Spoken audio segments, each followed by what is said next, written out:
I would now like to welcome Rayhan Oz and Hannah Magar.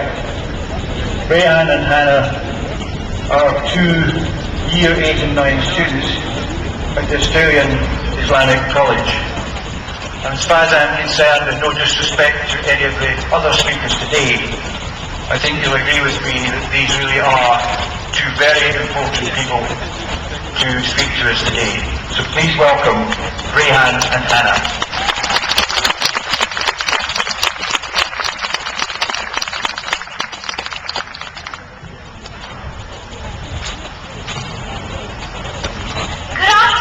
Assalamu alaikum, which means peace and blessings be with you all. All we are doing here today is making speeches to the sacrifice made by hundreds and thousands of Iraqis who have been killed and wounded, and the millions who have been displaced from their homes. And most of all, to my auntie in Iraq, this speech is for you. Never before in history have we been dragged into a war on such false pretenses and high hopes. There were never any weapons of mass destruction, only those used by the Americans and their partners to bring Iraq to its knees. George Bush, Tony Blair and John Howard keep telling us that they went to Iraq's aid, but the Iraqi people have never asked for and have never accepted the invasion and occupation of their country.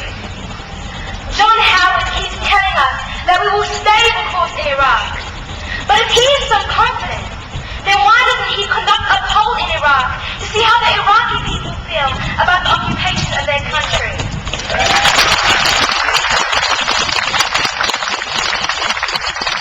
Let us see if they are grateful for the death and destruction of more than 650,000 Iraqis and the displacement of more than 2 million people from their homes. It was also found that in a poll conducted by the Iraqi University for British Forces that more than 90% of Iraqis wanted the coalition to leave Iraq. John Howard, Tony Blair and George Bush may wonder why the Iraqis are so ungrateful. The Iraqis in response to this say, "You have given us no security, no hope and no future. To us life is priceless, but to Iraqi people today, just to be alive and breathing is a miracle for them."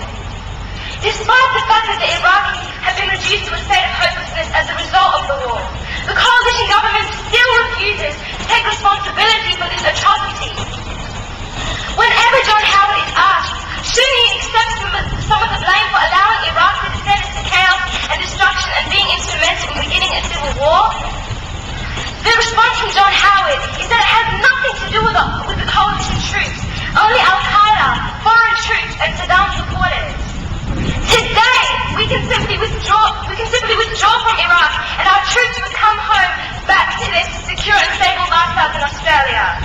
But the Iraq that they will leave behind would still be on the verge of civil war, mass killings, suicide bombing and general destruction of lives and property on a scale never before seen in the region. Who will pay the Iraqi people for the death and destruction of their country? As John Pilger, an Australian journalist reporting on the war in Iraq, once said, "How long is the world going to stand for this?" When I say the world, I'm talking about civilized humanity.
Iraq and the Middle East.